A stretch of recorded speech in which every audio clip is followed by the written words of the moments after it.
திரும்பி நாளைக்கு நீ சொல்லி நான் என்ன கேட்கறது, நான் கல்யாணத்துக்கும் நான் த்ரிஷாவை கூப்பிட்டு போவேன், உன்னால என்ன செய்ய முடியும்? வெளிப்படையாக அந்த ஆளே கூப்பிட்டு திரியிறாயா, ஹெலிகாப்டரில் கூப்பிட்டு போகிறான், ஃப்ளைட்டில் கூப்பிட்டு போகிறான், கல்யாணத்துக்கு இப்போ கூப்பிட்டு போகிறாரு. இப்போ இதை என்ன மறைக்கிறதுக்கு இருக்குங்கிறப்ப இதுக்கெல்லாம் பயப்படாமல் பப்ளிக்கில் கொண்டாந்து நிப்பாட்டுறதுக்கு இருக்கிற தைரியம் உள்ளவர்களுக்கு ஆட்சி அதிகாரத்தில் நீங்கள் உண்மையிலேயே நாளைக்கு அவங்க கையில் அதிகாரத்தை கொடுத்தீங்கன்னா அவனா இன்னும் என்ன இஷ்டத்துக்கு என்ன வேணாலும் செய்யணும். அவங்க கிட்டத்தட்ட ரொம்ப ஃப்ரஸ்ட்ரேஷனில் இருக்காங்க சங்கீதா. வெளிப்படையாக பத்திரிகையாளர் சந்திப்பே கொடுக்கலான்னு இருக்கிறாங்க. சில பேர்கள் பத்திரிகை மத்தியில் போனால் இவங்க விஜய் வந்து வேணும்னே சில ஆட்களை வைத்து வேறு மாதிரி ப்ளே பண்ணுவாங்கங்கிறதுனால தனக்கு வேண்டிய ஏதோ ஒரு நியூஸ் சேனலில் அவங்க 1-to-1 டிபேட்டுக்கே பிளான் பண்ணுறாங்கங்கிறாங்க. விஜய்க்கு அவர் அரசியல் வாழ்க்கை மீது ஏன் இல்லை அப்படின்னா, இந்த தற்கொலை கூட்டம் நான் என்ன செஞ்சாலும் நாளைக்கு இவங்க குதிப்பாங்க, எப்படியா இருந்தாலும் என்கிட்ட நிற்பாங்கிற திமிரு தான் நாளைக்கு இவங்களெல்லாம் இப்படி செய்ய வைக்கும். தேர்தலில் நீ ஜெயிக்கக்கூடாது, நீ நாளைக்கு அதிகாரத்துக்கு வந்துட்டனா இன்னும் நீ ஆடுவ, இப்பயே நீ இவ்வளோ பண்ணுறிய. அதாவது நடிகராக விஜய் வந்து த்ரிஷாவோட வெளியில் வந்ததை விட எக்ஸ்போஸ் பண்ணதை விட, பட் ஆனால் அரசியல் கட்சி தலைவர் ஆனதுக்கப்புறம் அந்த எக்ஸ்போஷர் ஜாஸ்தியாக இருக்குது. அவங்கள எல்லா இடத்துலையும் ப்ரெசன்ஸ் காட்டுறாரு, அவங்களோட ஃபோட்டோ காட்டுறாரு, வெளிப்படையாக 2 பேரும் இருக்கிற ஃபோட்டோக்கள் வெளியில் வருதுங்கிறப்ப பொது வாழ்க்கைக்கு வரப்போ கொஞ்சமாச்சு வேலை சிலிமிசங்கள் செய்கிறவனா இருந்தாலுமே ஒழுக்கமாக தன்னை காட்டிக்க நினைப்பான். ஆனால் நாளைக்கு நீ அதை வெளிப்படையாக காட்டுறங்கிறப்ப அது சங்கீதாவுடைய கோபம் இதை சார்ந்து போகிறது. நம்பிக்கையோட இருங்க, கான்ஃபிடென்ட்டாக இருங்க, வெற்றி நிச்சயம் வரல. அந்த கான்ஃபிடென்ட் விஜய்க்கு போயிடுச்சு. கான்ஃபிடென்ட்டாக இல்லை, கீழே இருக்க வேண்டாம், அடே ஒன்று நம்பி தாண்டா வந்திருக்கேன், ஓட்டு போட்டு இல்லடா, அடே ஏமாத்துறாரா.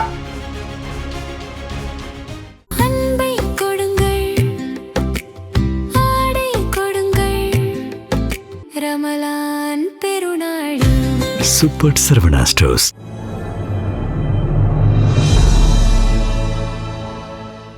தமிழ் நியூஸ் நேயர்களுக்கு வணக்கம். இன்றைய சிறப்பு நேரங்களில் நம்மோடு இருந்திருப்பவர் திருச்சி சூர்யா சார். சார் வணக்கம்.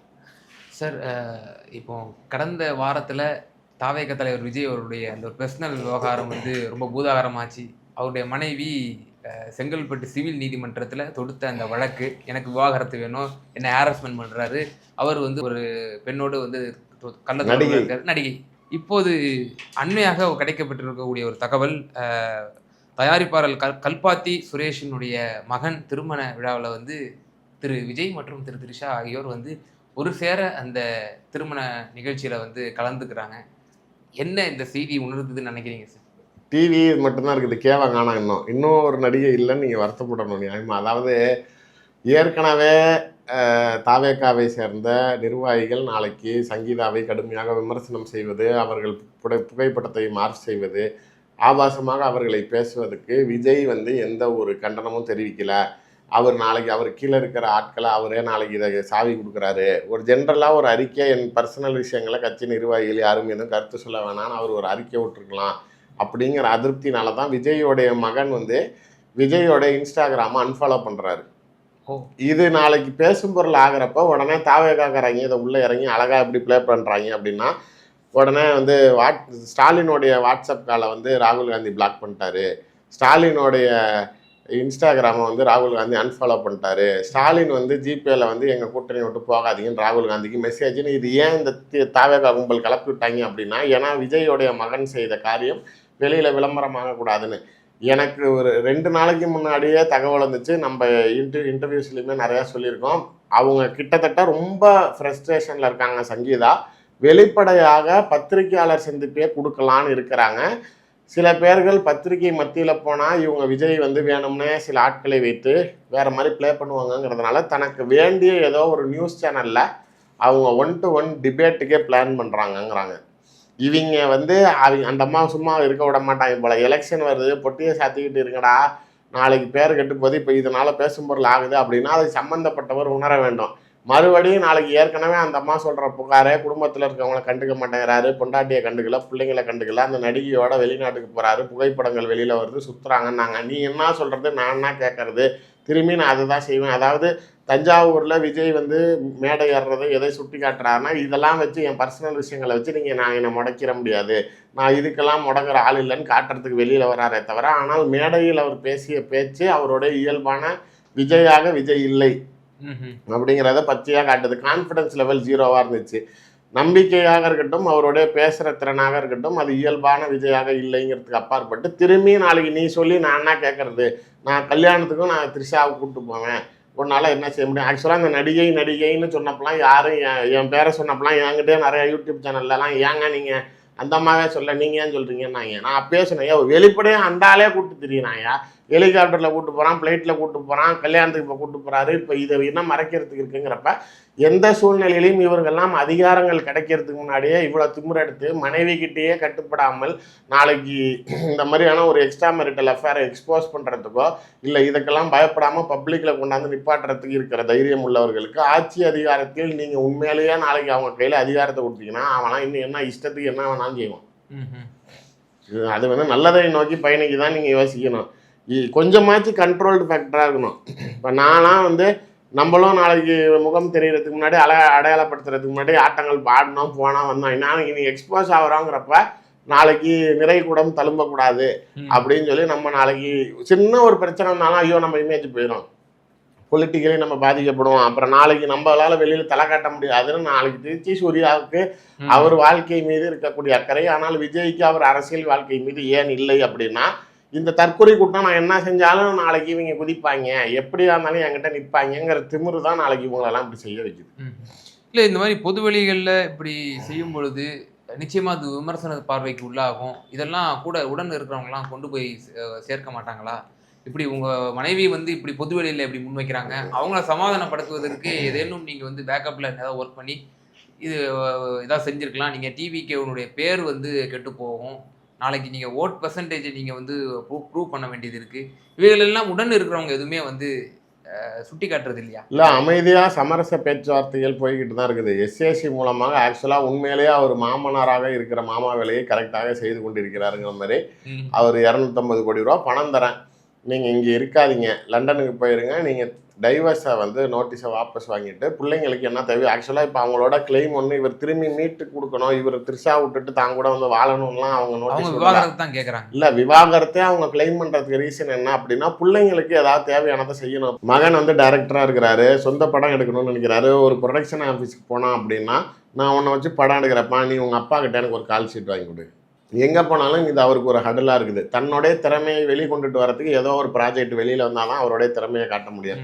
அதற்குண்டான களம் யதார்த்தம் அவருக்கு சூழ்நிலைகள் சரியா இல்லை. அப்போ ஏதாவது சொந்த பணத்தை போட்டு எடுக்கலாம்னா விஜய் பணம் கொடுக்க மாட்டேங்கிறாரு. இப்போ மகளும் நாளைக்கு ஏதோ ப்ராஜெக்ட் செய்யணும், ஏதோ பிஸ்னஸ் ஓரியன்டாக யார் கூடயோ டைப் ஆகி ஏதோ ஒரு பிஸ்னஸ் பண்ணுறேன், வெஞ்சர் கிரியேட் பண்ணுறாங்கிறாங்களாம், அதுக்கும் இவர் பணம் தர மாட்டேங்கிறார். இப்போ இந்த பிரச்சனை செய்து விஜய் கிட்ட இருக்கிற, ஏன்னா டைவர்ஸுக்கு போகிறப்ப உங்கள் பேரில் இருக்கிற சொத்துல 1/3 இவங்களுக்கு கொடுத்தாகணும். இப்போ வெளிப்படையாக விஜய் மீது இருக்கக்கூடிய லீகல் ப்ராப்பர்ட்டி அசெட்ஸ் மட்டும் 600 கோடி ரூபா. இப்போ 1/3 கொடுக்கணும்னா 200 கோடி ரூபா இவங்களுக்கு கொடுத்தாகணும். அது இல்லாமல் அப்புறம் மெயின்டெனன்ஸ் கொடுக்கணும், அப்புறம் அந்த பிள்ளைங்களுக்கு கல்யாணம் நல்லது கெட்டதுன்னா நீங்கள் பார்த்துக்கணுங்கிறப்ப இது எங்கேயோ போய் நிற்கி இன்னும் பப்ளிக்கல் டேமேஜ் ஆகிறப்ப அது உங்களை இன்னும் பாதிக்கப்படுங்கிறதுனால இப்போ 250 கோடி ரூபா தரேன், அதனால் பிள்ளைங்களுக்கு என்ன தேவையோ செய்யுங்க, நீங்கள் லண்டனுக்கு கிளம்பி போங்கிற பேச்சுவார்த்தைகள் ஒரு புறம் நடந்துக்கிட்டு தான் இருக்குது. ஆனால் பேச்சுவார்த்தைகள் ஒரு புறம் இருந்தாலும் ஆனால் இவர் கொஞ்சம் அமைதியாக ஒரு புறம் அமைதியாக இருந்தால் பரவாயில்லையா. ஆனால் திரும்பி இவர் சங்கீதாவை மேலும் அக்ரஸிவ் ஆக்குறாரு. அதாவது சிம்பு பட டைலாக் தான், ஆப்பு வந்து நம்மளை தேடி வரதில்ல, அது அதாவது அங்கேயே தான் இருக்கும், ஆனால் நம்மளாக தான் ஏறி குதித்து போய் உட்காரணும் அப்படிங்கிற மாதிரி இவர் தேவையில்லாமல் இப்போ திரும்பி த்ரிஷாவோட வெளியில் சுற்றுறது, திரும்பி சங்கீதாவை இன்னும் அக்ரஸிவ் ஆக்கும். எழுதி வச்சுக்க, கூடிய சீக்கிரம் இன்டர்வியூ வரும். பொதுவெளிக்கு வந்து எல்லாத்தையும் உடைப்பாங்க, என்னென்ன சொன்னாங்களோ அந்த அஃபிடவிட்ல என்னென்ன தாக்கல் செஞ்சாங்க, அவருடைய உண்மையான சில சுயரூபங்களை, அதாவது எப்பயுமே கோர்ட்டில் நம்ம டிராஃப்ட் பண்ணுறது கோர்ட்டுக்கு ஏற்ற மாதிரி சில சம்பவங்களையும் மேலோட்டமாக சொல்லிடுவோம். ஹராஸ்மெண்ட் அப்படின்னு ஒரே வரியில் முடிக்கிறோன்னு வச்சுக்கோங்களேன். இப்போ அவங்க வெளியில் வந்து எக்ஸ்போஸ் பண்ணுறப்ப இந்த மாதிரி குடிபோதையில் தான் வருவார் டெய்லி நைட்டு வந்து என் முடியை பிடிச்சி செவுத்துல வச்சு 4 தடவை இடிச்சு இப்படி கண்ணெல்லாம் வீங்கிருச்சு அப்படின்னு ஒரு நான் சொல்கிறேன் சம்பவத்தை அவங்க பிரீஃப் பண்ணாங்க அப்படின்னா நாளைக்கு இது மக்கள்கிட்ட பேசும் பொருள் ஆகுமா ஆகாது. ப்ரெஸ் மீட்டுங்கிறப்ப கண்ணாமுன்னான்னு கேள்விகள் வரும். மேக்சிமம் நாளைக்கு எப்பயுமே எல்லா ப்ரெஸ் மீட்லேயுமே சம்மந்தப்பட்டவர்களை லாக் பண்ணணும், அவங்கள டிஃபேம் பண்ணணும். 21 ஆரம்பித்தது தெரிஞ்சது, ஏன் நீ 26 வரைக்கும் அமைதியாக அந்த தேர்தலுக்கு முன்னாடி நீ ஏன் பண்ணனு நாளைக்கு அந்த அம்மாவை ஏதோ அக்யூஸ்ட் ஃப்ரேமிங்க கொண்டுட்டு போவீங்க. அதனால் எனக்கு தெரிஞ்ச ஒரு பிரபல ஒரு நியூஸ் சேனலில் அதுவும் ஒரு பெண் நெறியாளர் பரபரப்பாக பேசுவாங்கள்ல, அவங்கக்கிட்ட நாளைக்கு அவங்க பேசுகிறதா எனக்கு தகவல் வந்துச்சு. மேபி அது கண்டிப்பா இவர் பண்ற வேலைகளுக்கு அது கண்டிப்பா இன்டர்வியூ வெளில வரும்னு நினைக்கிறேன். அப்பட்டமா 2 கேள்விகள் இருக்கு. அப்படி ஒருவேளை அவர்கள் பொதுவெளிக்கு வந்து மேலும் அந்த விவகாரத்தை வந்து அவங்க விவரிச்சு என்னென்ன எனக்கு அநீதி இழைக்கப்பட்டது அப்படின்னு அவங்க பேசுனாங்கன்னா பொலிட்டிக்கல் ரீதியாக விஜய் அவர்களுக்கு ஒரு தாக்கத்தை ஏற்படுத்தும். அவர் நாளை பின்ன மேலும் அவர் வந்து பலவீனம் அடையக்கூடும். ஏற்கனவே பலவீனமடையாங்கிற ஒரு விமர்சனம் நீங்க நிச்சயமா வைப்பீங்க அந்த விமர்சனத்தை. இன்னொரு பார்வையில் பார்க்கணும்னா நீங்க முன்பு சொன்னது போல இது வந்து திட்டமிட்டே விஜய் மீது களங்கம் ஏற்படுத்துவதற்காக தேர்தலுக்கு கரெக்டா பிப்ரவரி எண்டில் வந்து இப்படி ஒரு அஃபிடவிட்டை தாக்கல் செய்யும். அது எண்ணம் உண்மைதான். ஆனா அது வந்து ஆளுங்கட்சியோட எண்ணம் இல்ல, சங்கீதாவோட எண்ணம். தேர்தலில் நீ ஜெயிக்க கூடாது, நீ நாளைக்கு அதிகாரத்துக்கு வந்துட்டனா இன்னும் நீ ஆடுவ, இப்பயே நீ இவ்வளவு பண்றிய. அதாவது நடிகராக விஜய் வந்து த்ரிஷாவோட வெளியில வந்ததை விட எக்ஸ்போஸ் பண்ணதை விட, பட் ஆனால் அரசியல் கட்சி தலைவர் ஆனதுக்கப்புறம் அந்த எக்ஸ்போஷர் ஜாஸ்தியாக இருக்குது. அவங்கள எல்லா இடத்துலையும் ப்ரெசன்ஸ் காட்டுறாரு, அவங்களோட ஃபோட்டோ காட்டுறாரு, வெளிப்படையாக 2 பேரும் இருக்கிற ஃபோட்டோக்கள் வெளியில் வருதுங்கிறப்ப பொது வாழ்க்கைக்கு வரப்போ கொஞ்சமாச்சு வேலை சிலிமிசங்கள் செய்கிறவனா இருந்தாலுமே ஒழுக்கமாக தன்னை காட்டிக்க நினைப்பான். ஆனால் நாளைக்கு நீ அதை வெளிப்படையாக காட்டுறங்கிறப்ப அது சங்கீதாவுடைய கோபம் இதை சார்ந்து போகிறது. நீங்கள் சொல்கிற அந்த ஒரு லாஜிக் ஃபேக்டரில் அவங்களுக்கு வந்து இப்போ பிளான் ஏ பிளான் பி அப்படின்னு வச்சுக்கோங்களேன். இப்போ டைவர்ஸை நான் ஃபர்தராக மூவ் பண்ணுறேன் அப்படின்னா எனக்கு எப்படி இருந்தாலும் என் பிள்ளைங்களுக்கு செட்டில்மெண்ட் வந்துடும், நீ எவ கூட வேணாலும் வரும், உன் பொலிட்டிக்கல் லைஃப் கேரியர் காலி ஆயிரும், நீ அரசியலில் ஒன்றும் இருக்க முடியாது, நாளைக்கு எனக்கு காசு வந்துடும், என் பிள்ளைங்களுக்கு வந்துடும், நாளைக்கு நான் என் பிள்ளைங்களோட நான் நிம்மதியாக இருந்துக்கிறேன். இது பிளான் ஏ. பிளான் பி, ஒருவேளை நோட்டீஸை வாபஸ் வாங்கிட்டு காசை வாங்கிட்டு நான் பிள்ளைங்களோட நான் கொண்டு போய் இருந்து நான் நிம்மதியாக இருந்துக்கிறேன் அப்படின்னாலுமே இதில் பிளான் பி அவங்க சூஸ் பண்ணணும்னா விஜய் அமைதியாக இருக்கணும். 2லேயுமே அவங்க பெனிஃபிட் தான், எப்படி இருந்தாலும் காசு வரப்போகுது. ஆனால் இவர் அமைதியாக இல்லாமல் திரும்பி நாளைக்கு இந்த பொம்பளை கூட்டிட்டு இப்படி வெளில சுற்றுறப்ப அவங்க எப்படி பிளான் பிக்கு வருவாங்க? அவங்க பிளான் ஏக்கு தான் நிற்பாங்க. அப்போ அவங்க இமேஜை டேமேஜ் பண்ணுறது தான் அவங்களுடைய பிரைமரி தாட்டாக இருக்குது. இது ரூலிங் கவர்மெண்ட்டோடதில் நான் வெளிப்படையாகவே சொல்கிறேன். முதலமைச்சர் குடும்பத்தில் இருக்கக்கூடிய ஒரு பெண் அரசியலுக்கு அப்பாற்பட்டவங்க, ஓகே, அவங்களும் கலைஞருடைய ஒன் ஆஃப் த டாட்டர் அப்படின்னு வச்சுக்கோங்க. அவ்வளோதான், பேர் மட்டும்தான் நான் சொல்லலை. அவங்க கிட்ட சங்கீதா அவர்கள் நேரடியாக தொடர்பு கொண்டு அரசியல் ரீதியாக சில உதவிகளை கேட்டப்ப அவங்க முதலமைச்சரை சம்மந்தப்பட்டவங்க இந்த மாதிரி கேட்குறாங்கன்னு சொன்னப்ப அது அவர் பர்சனல், அதில் தலையிடாதீங்க, எலெக்ஷன் டைம் இதை வச்சு அவரை டேமேஜ் பண்ணணுங்கிற இன்டென்ஷன் வேணாம், நம்மளுக்கு வேலை நிறையா இருக்குது, அதை விட்டுருங்க அப்படின்னு தான் சிஎம் சொல்லியிருக்காரு. இது ஓப்பன் ஸ்டேட்மெண்ட்டு, இது ஃபேமிலிக்குள்ளார நடந்தது, இதுதான் உண்மையான சம்பவம். திமுக துளி அளவும் இதில் சம்மந்தப்படலை, அவங்க அதை பொலிட்டிக்கலி ப்ளே பண்ணணும்னு நினைக்கிறேன். கரூர் விவகாரத்தில் கூட நம்ம மாண்புமிகு முதலமைச்சர் அவர்கள் ரொம்பவே சாஃப்ட் ஹேண்டில் டீல் பண்ணாரு. அதையும் நாளைக்கு எந்த வழக்கு கூட போடலை. அதுதான் சொல்கிறேன். இப்போ போன மீட்டிங்கில் விஜய் பேசினப்ப அதனால தான் அவருடைய மேடை பேச்சுகளை நிறையா விமர்சனம் பண்ணுறது, ஏதோ எப்போ பார்த்தாலும் உனக்கு சொல்லிட்டு சாட்டை துறைமுருகனுக்கு வேறு வேலையே இல்லை, விஜயை போட்டுக்கிட்டு வெளுக்கிறீங்கிறாங்க. நீங்கள் நியாயமாக சொல்லுங்கள், போன மீட்டிங்கில் பேசுகிறப்ப நான் வந்து எல்லாத்தையும் நண்பர்களாக பார்க்குறேங்கிறீங்க, அப்புறம் எதுக்கு கரூர் சம்பவத்தை என் தலையில் தூக்கி போட பார்த்தீங்கிறாரு. ஓகே, ஒரு பக்கத்தான் அவரை நெகட்டிவாக ஃப்ரேம் பண்ணிவிட்டு ஜனநாயகன் படத்துக்கு திமுக தான் தடை விதிக்குதுன்னு ஆதவர்ஜனாலேருந்து புஷி ஆனந்த்லேருந்து அருண் ஐஆர்எஸ்லேருந்து எல்லாம் பேசிட்டு தஞ்சாவூரில் பேசுகிறப்ப என்னுடைய படம் தடை செய்யப்பட்டப்ப அதுக்கு ஆதரவு கொடுத்தவர்களுக்கு நன்றின்னு முதலமைச்சருக்கு நன்றி சொல்கிறார். அதாவது யார் தடுத்தாருன்னு அவர் அலிகேட் பண்ணுறாங்களோ அந்த தடுத்ததுக்கு நாளைக்கு எனக்கு கண்டனம் தெரிவித்து எனக்கு ஆதரவு கொடுத்ததுக்கு நன்றிங்கிறப்போ உங்களுடைய கான்ட்ரவர்ஷியல் ஸ்பீச் தெரியுதா? மேடைகளில் நீங்கள் பேசுகிறது வெறும் நாளைக்கு பட டயலாகும் பஞ்ச் டயலாகும் தான் இருக்குது. நாங்கள் இந்த டெல்டாக்காரர்னு காதில் டால்டா ஊற்றுற வேலையெல்லாம் வேணும்னா உண்மையிலே முதலமைச்சர் டெல்டாக்காரர் தானே, உனக்காக அப்புறம் நான் டென்மார்க்காரர்னு அவர் சொல்லுவாரு, திருவாரூர்காரர் சொல்லணும் சொல்லி தானே ஆகணும். அதை சொல்றப்ப விமர்சனம் செய்யற நீங்க அடுத்த ஜென்மத்திலேயாவது நான் நாளைக்கு விவசாயியா பிறக்கணும் அப்படின்னா, அதாவது முதலமைச்சர் சீட்டு இன்னைக்கே வேணுமா, தாவேகா தலைவர் சீட்டு இன்னைக்கே வேணுமா, விவசாயி மட்டும் அடுத்த ஜென்மம், திரிஷாவும் இன்னைக்கே வேணுமா. ஆனா நாளைக்கு இவருக்கு நாளைக்கு அடுத்தது நாளைக்கு இது விவசாயி ஆகிறதுக்கு மட்டும் ஒரு யுகம் ஆகுமா, ஒரு ஜென்மம் ஆகும். ஆணா பிறந்தவன் பொண்ணா பிறக்கணும், அடுத்த ஜென்மத்துல உனக்கு மகளா பிறக்கணும், அம்மாவா பிறக்கணும் அப்படின்னா கூட அடுத்த ஜென்மான்னு சொல்றதுல ஒரு நியாயம் இருக்குது. நீங்க அதாவது எந்த ஒரு ஃபேக்டுமே சீரியஸா நம்ம விவசாயி ஆகிறது இன்னும் அவ்வளவு கஷ்டம் இல்லையா? காலையிலேயே மொட்டை மாடியில விவசாயம் பண்றான் அவன், வெறும் 5 ஏக்கர் நிலத்தை வாங்கிட்டு வேட்டியை கட்டிட்டு சேத்துல காலை வச்சா நீயும் விவசாயி தான். இதுக்கு என்ன நாளைக்கு இன்னும் யுகம் தாண்டி நீங்க இது பண்றதுக்கு? அது ஒரு ஃப்ளோல பேசுறப்ப சொல்றாரு, மற்றவங்களுக்கு வேணா இந்த தேர்தல் ஆர்டினரியா சாதாரணமா இருக்கலாம், என்னைய பொறுத்த வரைக்கும் அது ஒரு எமோஷன் அப்படின்னு சொல்லிட்டு எமோஷன் ஓசியானிக்குன்னு கவனிச்சிங்களா? அவரு அந்த சொன்ன வார்த்தையிலே அடுத்தது எமோஷன் ஓசியானிக்குங்கிறாரு. என்னடா ஓசியானிக்குன்னு பார்த்தா அவர் பட்டினம்பாக்கத்தில் ஒரு வீடு வச்சிருக்காருல 200 கோடி ரூபாய்க்கு ஒரு அப்பார்ட்மெண்ட், அந்த அப்பார்ட்மெண்ட்டோட பேர் ஓசியானிக்கு. அர்த்தமே கிடையாது. அவர் அதை சேர்த்ததை தான் குடியிருக்கிற அப்பார்ட்மெண்ட்டோடைய அந்த எமோஷன் ஓசியானிக்குங்கிறது அந்த அப்பார்ட்மெண்ட்டோட வீடு, அவர் பேரு. ஓகே. அதை கொண்டாந்து அவர் பேசுற டயலாகோட சிங்க் பண்றாரு. எந்த இடத்துலையுமே அவருடைய மேடை பேச்சில் நாளைக்கு இது லாஜிக்கலி இருந்துச்சு. இப்போ மீனவர்கள் சமூகத்தை சார்ந்த பிரச்சனைகளுக்கு மீனவர்கள் கைது செய்யக்கூடிய நடவடிக்கைக்கு முதலமைச்சர் கடிதம் எழுதிட்டு படுத்துக்கிறாரு அப்படிங்கிறாரே தவிர, எழுதுறவர் எழுதிட்டு படுத்துக்கிட்டாருன்னு சொன்னியே, ரிசீவ் பண்ணவன் என்ன செஞ்சான்னு சொன்னியா? கடைசியா வாச்சு தமிழக மீனவர்களை இந்தியர்களாக மதிங்க, நாங்களும் இந்த நாட்டுக்குள்ளாக தான் இருக்கோம், பிரதமர் எங்க பாதுகாப்புக்கும் நாளைக்கு நீங்க அதை கவனம் செலுத்தணும்னு நாளைக்கு ஏதாவது ஒரு வார்த்தை அங்க சொன்னீங்கன்னா சொல்ல மாட்டேங்கிறா. ஒருவேளை சீமான் ஸ்பீச்சை நிறைய கேட்டிருப்பாரு போல. உண்மையிலேயே எனக்கு ரெண்டு பேரும் பெரிய டிட்டோ இல்லை. அவனும் வப்பாட்டி வச்சிருக்கான், இவனும் வப்பாட்டி வச்சிருக்கான். இவனும் வாயாலேயே வட சொல்றான், அவனும் வாயாலேயே வட சொல்றான். இவனும் எலெக்ஷன்ல ஒன்றும் ஜெயிக்க போறதில்ல, அவனும் எலெக்ஷன்ல ஜெயிக்க போறதில்ல. இவனும் சினிமால இருந்து அரசியலுக்கு வந்தவன், இவனும் சினிமால இருந்து அரசியலுக்கு வந்தவன்.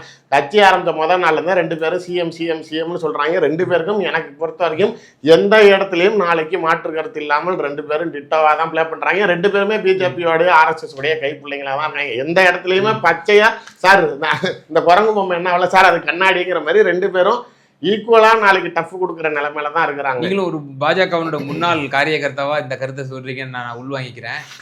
இப்போ திரு சீமான் அவர்கள் மீதும் இதே மாதிரி விமர்சனம். இப்போ தேர்தல் நெருங்கும் போதெல்லாம் விஜயலட்சுமி விவகாரம் அப்படியே தெருவுக்கு வந்துடும், அந்த அம்மா சூசைட் பண்ணிக்க போறோம். இப்பதான் உச்சநீதிமன்றத்துக்கு போய் அது மன்னிப்பு அந்த அளவுக்கு போயிடுச்சு இல்லையா? அப்போ தேர்தல் சமயத்துல அது இம்பாக்டை ஏற்படுத்தியா திரு சீமான் அவர்களுக்கு? ஒவ்வொரு தேர்தலையும் அவர் வந்து வாக்கு செலுத்துறாரு. அப்போ விஜயும் அது கடந்து போயிருவாங்கல்ல.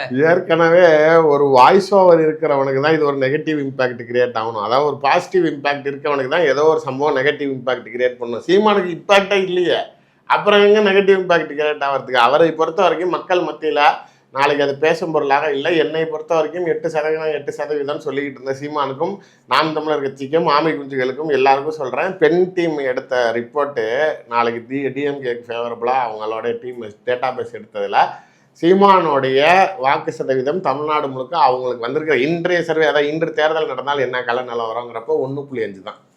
ஓ, அவ்வளோதான் அவருடைய. யாருக்கு போகுது சார் அவங்களோட ஓட்டு? யாருக்கு ஷிஃப்ட் ஆகுது? விஜய்க்கு தான் மொத்தமா போகுதா? ஆமா, இந்த பைத்தியம் பூரா இந்த கூட்டத்துக்கு வந்துருச்சு. இந்த வடிவேல் காமெடி மாதிரி தாங்க. இவங்க இந்த மேஜிக் ஷோ நடத்திக்கிட்டு இருந்தாரு சீமானு.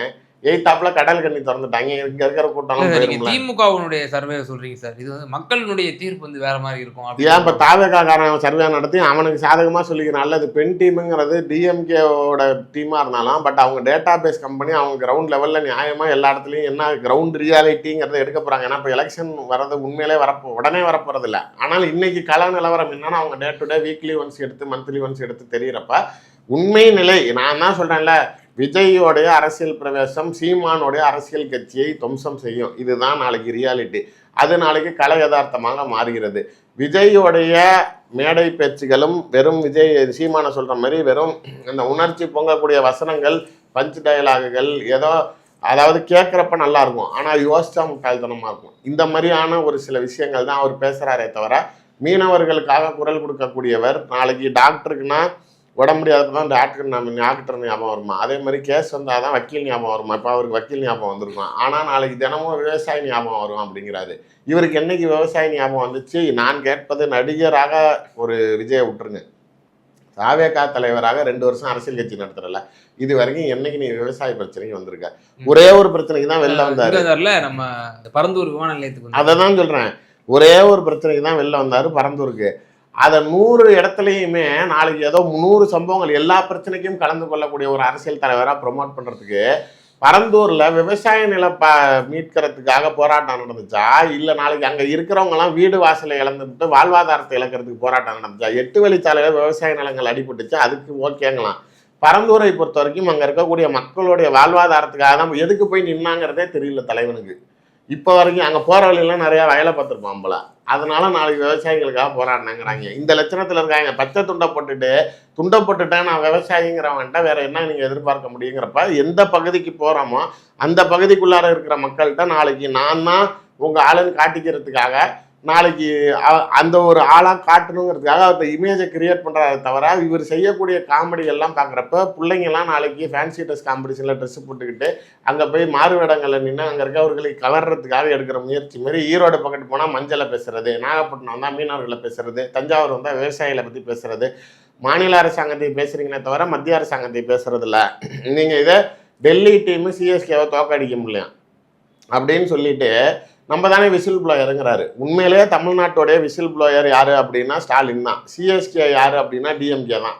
நீங்கள் இன்றைக்கும் தமிழ்நாட்டுக்குள்ளார பிஜேபி கால் ஊன முடியாமல் நாளைக்கு ஒரு கட்சி இருக்குது, இவர்களை தடுத்திருக்குது அப்படின்னா அது திமுக தவிர வேறு யாராலும் முடியாது. மகாராஷ்டிராவில் சிவசேனாவை உடைத்து பிஜேபி கையில் எடுத்து எப்படி அடுத்த நிமிஷமே நாளைக்கு பிஜேபி சிஎம்ஐ போட்டு இப்போ அவங்க ரூல் பண்ணுறாங்களோ, ஏன் பாரம்பரியமாக இருக்கக்கூடிய நிதிஷ்குமார் 10 முறை முதலமைச்சராக இருந்தவரையே பதவி எடுத்து 6 மாசத்துல முதலமைச்சர்லேருந்து எடுத்துட்டு இப்போ பிஜேபி சிஎம் போடுறான். உங்களுக்கு புரியுற மாதிரி சொன்னோம்னா 26 எடப்பாடியை சிஎம் ஆக்கிட்டு 6 மாசத்துல நாளைக்கு பிஜேபி சிஎம் தமிழ்நாட்டுக்குள்ளார இருந்தால் என்ன செய்வீங்க? இப்போ உதாரணத்துக்கு இப்போ நிதிஷ்குமார் அவர்கள் அதான் அங்க செஞ்சதை திரும்பி இங்க செய்வான். தமிழ்நாட்டுக்குள்ளார எவ்வளவு நாள் நாளைக்கு ஆகும் நுழையிறதுக்கு? அதை தடுக்கிறது ஸ்டாலின் தானே, திமுக தானே.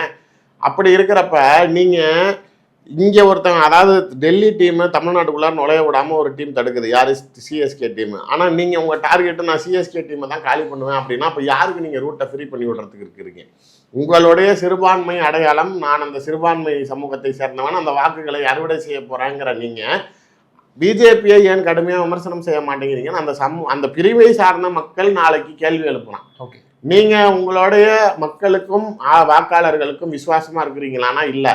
என்னை பொறுத்த வரைக்கும் சங்கீதா பிரச்சனையில் அவர் ரொம்ப டிஸ்டர்ப் ஆகிருக்கிறாரு. அந்த இயல்பான மேடை பேச்சில் கான்ஃபிடன்ஸ் லெவல் 0வா இருந்தது. அதில் இன்னொரு கவனிச்சின்னா தெரியும், அந்த தஞ்சை கூட்டத்தில் கூட அவர் பெண் பாதுகாப்பு பற்றி அவர் அந்த பேச்சில் இடம்பெறவே இல்லை. இதற்கு முன்னாடி நடந்த வேலூர் மீட்டிங்ல இருக்கட்டும், எல்லா மீட்டிங்ல பெண் பாதுகாப்பு சரியில்லை, சட்ட ஒழுங்கு சரியில்லை அப்படின்லாம் பேசுவார். ஆனா அந்த மீட்டிங்ல முழுக்க நான் கவனிச்சேன், பெண் பாதுகாப்பு சொல்லே இடம்பெறல. விஜயா இல்ல. நீங்க அதை விட இன்னொன்னு நான் சொல்றேன், எடுத்தோடனே உடனே ஒண்ணு தாவேக்கா இல்ல திமுகங்க வரல, அந்த டயலாகே இல்லையே. உடனே சிஎம் சாருங்க வாரு, அந்த வாய்ஸ் ஹைப்பு அந்த ஒரு எல்லாம் இல்லவே இல்லை. யூஸ்வலா அவர் எதெல்லாம் ரிப்பீட்டடா சொல்லுவாரா, என்ன ஆனாலும் நம்ம தான் ஜெயிக்கிறோம், நம்பிக்கையோட இருங்க, கான்பிடண்டா இருங்க, வெற்றி நிச்சயம் வரல. அந்த கான்பிடென்ட் விஜய்க்கு போயிருச்சு. கான்பிடண்டா இல்ல, கீழே இருக்க வேண்டாம், டே ஒன்னு நம்பி தாண்டா வந்திருக்கேன், டே ஓட்டு போட்டு இல்லடா, டே ஏமாத்துறாரா. சத்தியமா வடிவேல் கஞ்சோல யாருக்குடா ஓட்டு போட்டானா உனக்கு தானே போட்டேன், உண்மையை சொல்றேன், நானே வெறுப்புல இருக்கேன், நானே சத்தியமா உனக்கு தானே போட்டேங்கிற மாதிரி தான் கீழே இருக்கிறவங்க எல்லாத்தையும். அதுன்னு கடைசியா போறப்ப இந்த வடிவேல் சொல்லுவான்ல, போற இடமோ போர்க்களம், புறமுதுக காட்டி ஓடாம இருப்பேன், எல்லா பேரும் சத்தியம் பண்ணுங்கிற மாதிரி கடைசியா எல்லாத்தையும் நீ சொன்னாலும் நம்ப மாட்டேன், நீ சத்தியம் பண்ணு அப்படிங்கிறப்ப அவருடைய பயம் வெளிப்பட்டுருச்சு. அது என்னை பொறுத்த வரைக்கும் இன்னும் இவர் பண்ணக்கூடிய கூத்துக்கெல்லாம் சங்கீதா இன்னும் வெளில வந்தா நீ கவுன்சிலர், வார்டு கவுன்சிலர் கூட ஆக முடியாது. 2வது திருமணம் செய்து கொள்வாரா திரு விஜய் அவர்கள்? முதல் திருமணத்துக்கே இங்கே டப்பா டான்ஸ் ஆடுது, இதில் 2வது திருமணம் வர அதாவது அவங்களோட நெருங்கிய வட்டாரத்துலலாம் சொல்கிறது த்ரிஷா தான் திருமணத்தை வேணான்னு அவாய்ட் பண்ணுறாங்களாம். ஒருவேளை த்ரிஷா திருமணம் பண்ணிக்க அது ரெடியாக இருந்திருந்தா எப்பயோ விஜய் சங்கீதாவை டைவர்ஸ் பண்ணிட்டு த்ரிஷாவை கல்யாணம் பண்ணியிருப்பாரான். நன்றி சார்.